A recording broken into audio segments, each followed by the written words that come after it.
Hi everyone!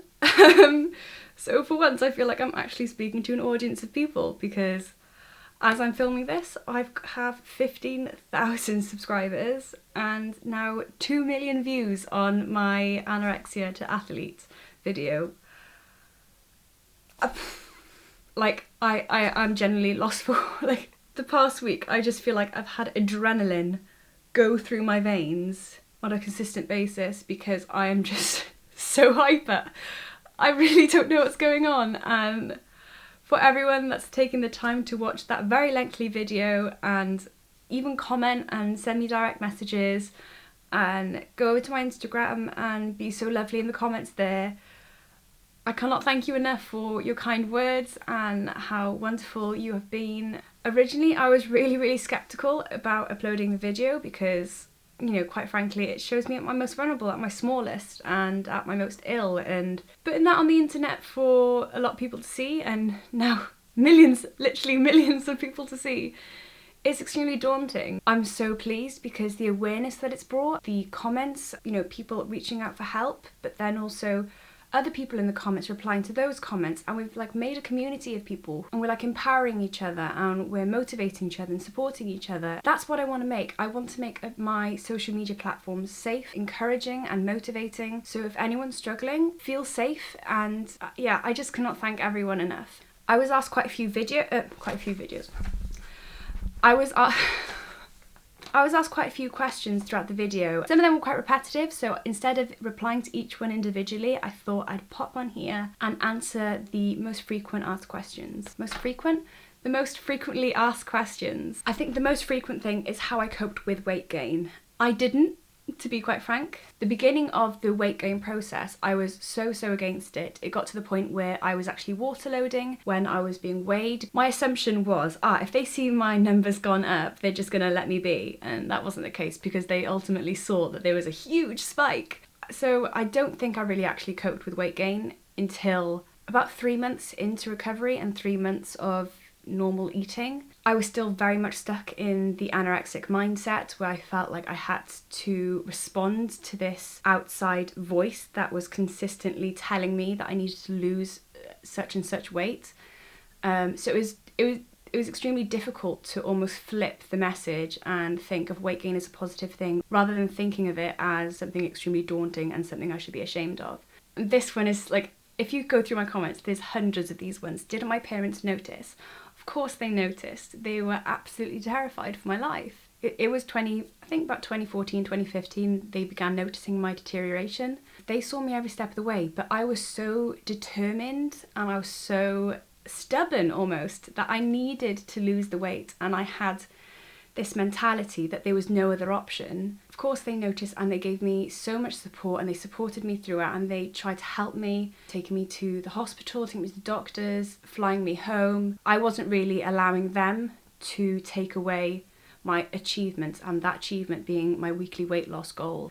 So of course they noticed and they were absolutely terrified, and that's one thing that I really struggle with, is the fact that they had to see that, and they had to see me go from a healthy weight to a significantly low weight, almost skeletal. Of course they were there for me the whole way and they loved me and supported me, but I think the eating disorder was so loud that I had to get to the extent that I did to almost allow myself to go into recovery. Did your hair fall out? Yes, it did. I lost quite a bit of my hair throughout the anorexia, and I lost quite a bit of my hair throughout anorexia. It was still really long, but it just became so thin. And I was noticing towards the end of my recovery, it still wasn't really growing and it was still extremely thin. So that's when I decided to cut it so I could almost have a refresh. So I cut it in May of last year. Yeah, I talked about this in another video, but it was really scary for me because I've always had long hair and it's always what I used to hide myself. The fact that that was taken away was daunting. I'm so pleased I did it because now my hair's growing back in an extremely awkward fashion, but it's growing back thick and it's growing back healthy, and I'm not brushing my hair and thousands of hair strands are falling out, so that's always good. Why did I take photos of my body when I had the disorder? Okay, because there were some like ones where I was practically naked. I took them so I could see week by week my progress, and I could see how my body was changing. Although I very much relied on the number on the scale, it was almost satisfying to me to see these images and I becoming more bony and more skinny and slimmer. Although it was really complex because at the time I did suffer body dysmorphia, so some days I'd view the photo as something I'd consider good, something I was okay with, but then I'd see my picture and look at it and it looks like I'd gained 6 stone. I'd feel really, really ashamed of myself. So it was extremely complex, but I just kept the photos to document my journey and document my weight loss so I could kind of look back to it and see how much I'd progressed, which is really sad, but that's just the reality. Okay, why did you lose weight? You were beautiful to begin with. Eating disorders aren't choices. They're not something you just decide to have. It's very much a mental illness. And yeah, that's all I can say about that. How old were you? Okay, so I'm millennium, so basically any of the year, that's my age. So 2015, when I began purging, I was 15. My lowest weight, I was 16. And now I'm 18 and a half. So yeah, I was discharged when I was discharged when I was still 16, but I still kind of was going through the process of weight gain. I definitely did do a lot of my recovery outside hospital and outside the assistance of CAMS. But no, I was 16 at my lowest, 17 when I got back to my healthy weight, and then 18 now. What diet did you follow to recover? So a lot of people can assume that I went vegan. I think in a lot of recovery stories, you can hear that some people have decided to take the veganism route. However, I follow no diet at all. I eat every single food group. I don't cut anything out my diet. I've never really eaten refined sugars and processed foods. I try to keep it as whole food as possible, and that's the kind of thing that I followed when I was going through recovery. I just followed like a balanced diet. It was very healthy. I received all my nutrients, all my vitamins, all the minerals that I needed to come back to health, making sure I was consuming enough meat and dark leafy greens so I could get my iron back because I had the stage of anemia. Calcium also, I was very much focused on calcium because the osteoporosis associated with anorexia. Yeah, so I was just making sure I had a very rounded diet and I was getting everything I needed. Could you see how ill you looked? No. I think it's only the few past months when I've actually given myself the opportunity to look back at the photos. I'm genuinely repulsed by what I see. It's actually shocking. I know when I took them, I was ill. But now seeing them from the healthy mindset that I have today, going from what I thought I saw for what I'm actually seeing now it's actually madness, because I saw an overweight person and now I'm seeing somebody that doesn't look human. It's extremely, extremely terrifying to think that your mind can play tricks on you. So no, I didn't see myself as very small, because the body dysmorphia and the combination of all the eating disorders just kind of destruct that capability of you seeing yourself in a way of just like noticing how small you are, because you just want to go forward and continue with it, and it will trick your mind into thinking that you still need to lose further weight. And I was still very much in the mindset that I needed to lose weight, and I look back at it now and I'm just like, how would that be even possible? Yeah, so no, I didn't see that I was ill, but now seeing it from the perspective that I have today, I can notice it, and it's extremely terrifying to see.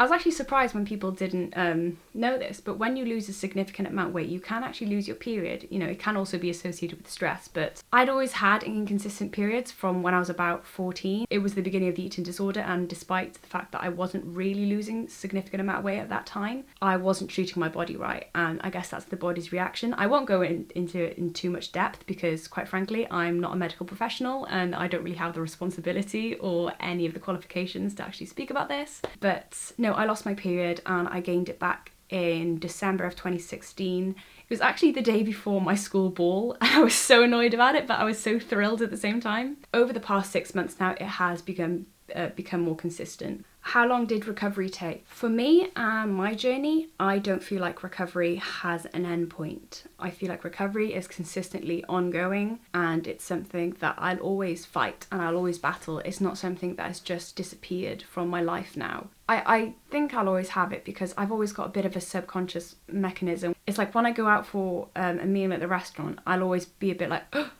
like I'll be fine, but initially the eating disorder that is still kind of within me will kind of, say hello and just like want me to feel anxious. But I am now at the point where I can just diminish those thoughts. So it'll always be with me and I'll always be going through recovery. But right now I'm just a very healthy, happy person. Yeah. Okay, my last question. This might be a lengthy answer. I have had quite a few people message me. I think it's a sense of concern, but I just want to kind of reassure people. Do you think you've replaced an obsessive lifestyle with another?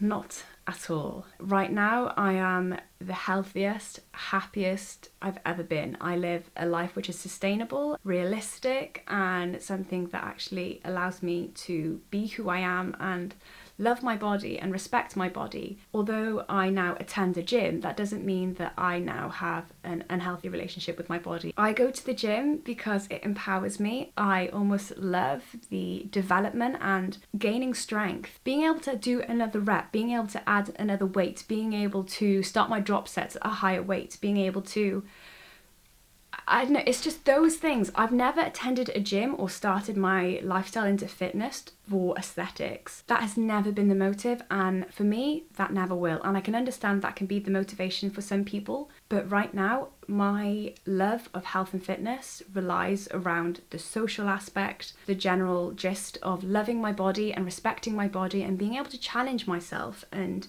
it gives me the motivation to continue and gives me a sense of purpose, and it's genuinely my passion. I listen to my body. I never feel a sense of guilt if I've missed a week of training. It's genuinely a love that I have, and it's not something that I punish my body with. I don't have a goal, I don't have an end goal, an end weight. It's something that I've incorporated within my lifestyle and something that I hope that will stay and hope that I will love because it makes me a happy person. So yeah, I think that's kind of encapsulates the majority of the questions that I've had. And yeah, remember to like the video, comment, subscribe. My Instagram is lara_rebecca if you'd like to follow me there. We'll have a chat. I'm just a bit overwhelmed right now. I'm a bit lost for words. I've been a bit shocked over the past few days. I feel like I'm living in a bit of a whirlwind. So for everyone, again, who's taken the time to support me, thank you. And when I say the words thank you, it's not like generic thank you, it's like thank you. Like I dropped out of uni because I was struggling with anxiety and because it wasn't making me feel good. And now I'm pursuing my passion. My anxiety has practically disappeared. And the happiness that I have as a person and the smiles that I smile are so genuine and are so frequent. I feel like I'm living in a bit of a dream. I really appreciate all of you, and I hope you have an amazing day.